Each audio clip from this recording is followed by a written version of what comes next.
Hey, what's up there, YouTubers? It's me again, Brian, aka Gamer 55551, and I am back with a video review. And for this one, I'm going to be taking a look at the free-to-play Genshin Impact for the PS5. It is worth pointing out the game is also available on the PS4, PC via Steam, ISO Mac, mobile devices, and recently it was released onto the Xbox Series X and S. And if you're interested in any gameplay footage, I'll have a link down in the description down below this video, assuming you're watching this on YouTube or Patreon, or you could click on the card that will appear up on this video. And for parents out there, it's worth pointing out that Genshin Impact is rated T for teens, ages 13 and up, by the ESRB rating system though.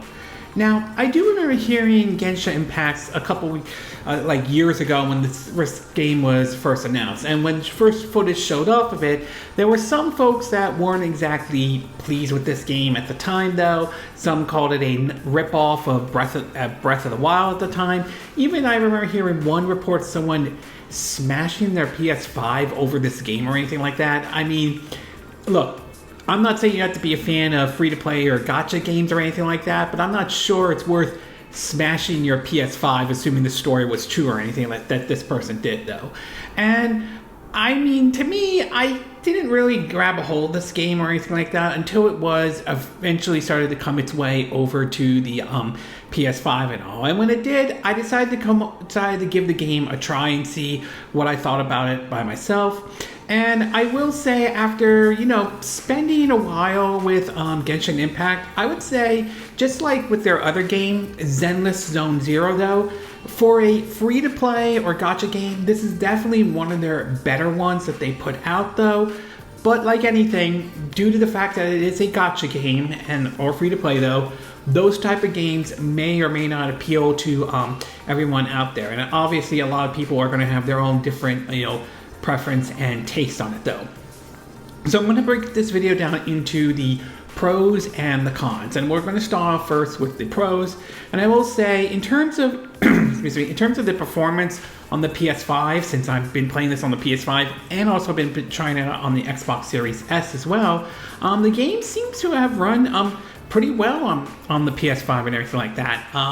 I didn't see anything that would stick out of the ordinary, and although I think that it ran pretty much, I think, at a 60 frames per second and all. And as far as any attempt, being kicked out of the game if I'm playing it or anything, I didn't really run into anything like that during my time with playing Genshin Impact and all on the PS5.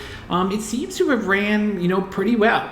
Same with it when trying it out on the Xbox Series S that I have. And interestingly enough, that also ran pretty well too. I saw it ran pretty much at 60 frames per second on there as well, at least based on what I've seen. So it certainly runs fine on both the PS5 and the Xbox Series S. I'm sure there are more options for those who own a Series X, though, but as far as, like I said, it runs fine based on my time with the game, though.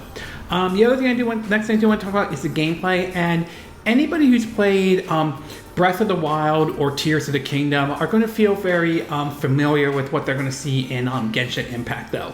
The game kind of follows that approach to a certain degree. You have like a big open world and everything. There are certain quests to do. Some dungeons, you do have to raise your adventure ranks and everything like that. The cooking, to even climbing and going anywhere, is all very similar to those who played Breath of the Wild and Tears of the Kingdom. And I would say that's not necessarily a bad thing. I won't go as far as saying it just outright copies it. I mean, one example is you don't have the weapon duration like you did in Breath of the Wild and Tears of the Kingdom, nor do you don't have the ability to fuse weapons or anything like that, though. But the gameplay is very similar to those who played those type of games, or even to some degree you could say like Elden Ring, which many feel like Elden Ring kind of takes a bit of a page out of, like I said, Breath of the Wild and Tears of the Kingdom. And that's kind of what you see here with the gameplay in Genshin Impact. It's very similar to like what I mentioned, those two games that I mentioned before, though. And I don't think that's necessarily is a bad thing at all. And last but not least, very similar to what I did a review of Zenless Zone Zero, though, Genshin Impact, in my view, is definitely one of the better gacha or free-to-play type of games and all. It's not one of those, there's a timer and you have to wait to play it again or anything like that.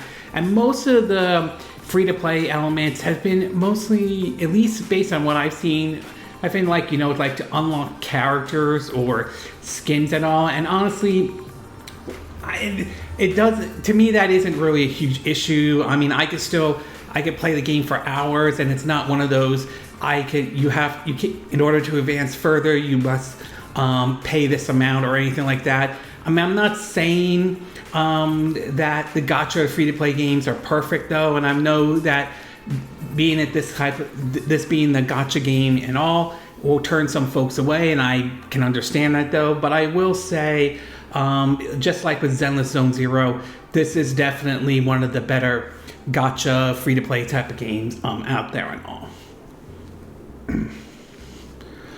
Okay, we're going to take a quick break, and when we get back, we'll get to part 2, which is the cons. So we'll take a little break, and we'll be right back and all.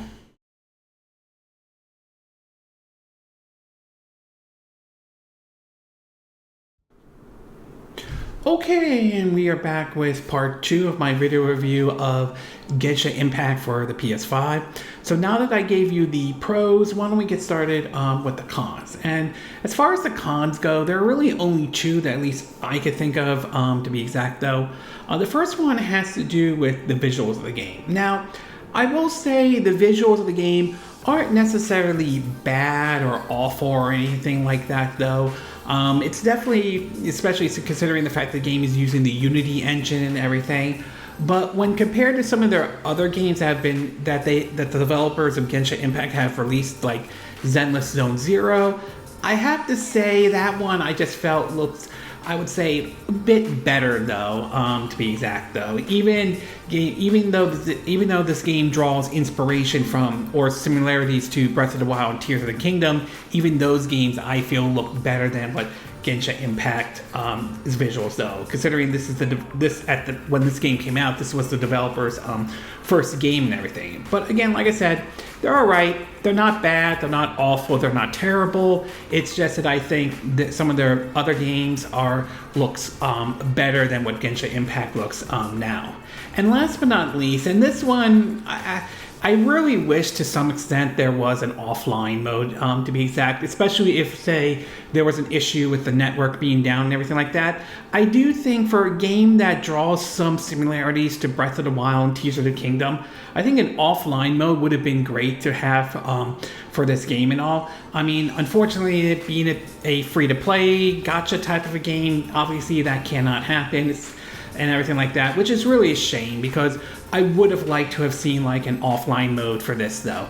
And who knows, maybe if this game comes to the Switch too, if that ever happens, maybe there could be an offline mode for that version and everything, but time will ultimately tell. But in either case though, unfortunately there is no offline mode for this one. This one's going to have to have an always online connection, and depending on how well your connection is, either your experience is going to be good or bad.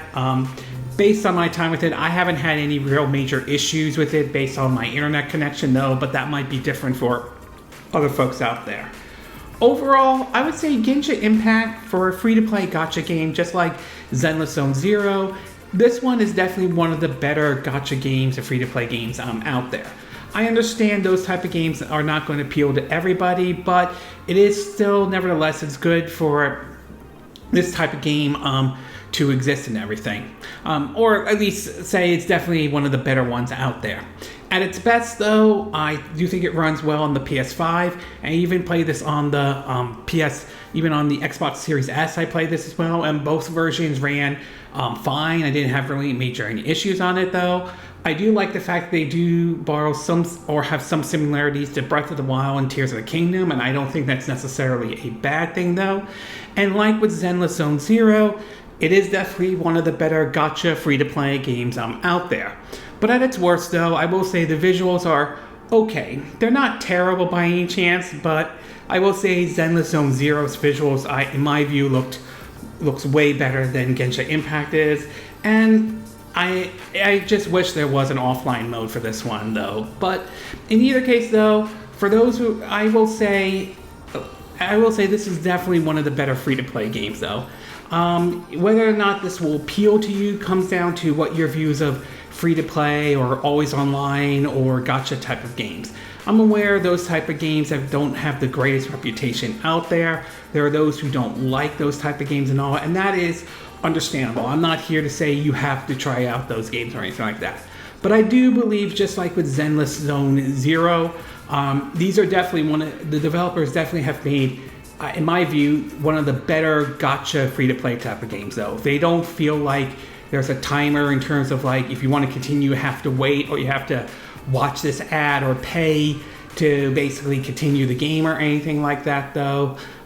Most of the gacha parts I've seen so far have either been mostly for either some weapons or basically some cosmetics or new characters, but otherwise I don't feel like I've been tempted to basically spend money or anything like that, though. So to me, it definitely does not, hinder my experience or my enjoyment in this game. So for those who basically looking for something close to a Breath of the Wild or Tears of the Kingdom, Genshin Impact is, in my view, worth a try. It just ultimately comes down to your view of gacha games / free-to-play games in general and all. Okay, this concludes this video review of Genshin Impact for the PS5. And again, these are my opinion. What are yours? What are your thoughts about Genshin Impact, though? Do you think as a free-to-play gacha game, this is definitely one of the better games that have come out in that? Do you like the idea that it takes some elements from Breath of the Wild and Tears of the Kingdom to a certain degree? Are you playing this on the PS5 or the Xbox Series X and S? Or are you playing it on, your PC via Steam or on ISO or Mac or any kind of mobile device? And if so, which version do you prefer? Do you agree with what I said in this video? Do you disagree? Do you have a difference of opinion? As always, sound off in the comment section below. Let me know what you think. And if you do like this video, I hope you hit the like button. I would appreciate it. And I hope you do subscribe to my YouTube channel. If you do, make sure you hit the bell icon for notifications of any new videos I put up. Also, feel free to share this video if you want to, and feel free to donate to my channel if you like. You can do it through PayPal Me or Patreon or Steam Labs. Links will be in the description of this video, assuming you're watching this on YouTube or Patreon. And I will see you again next time when I do another video. Hopefully that'll be soon. Until then, from Southern California, I wish you all a good day then. Bye.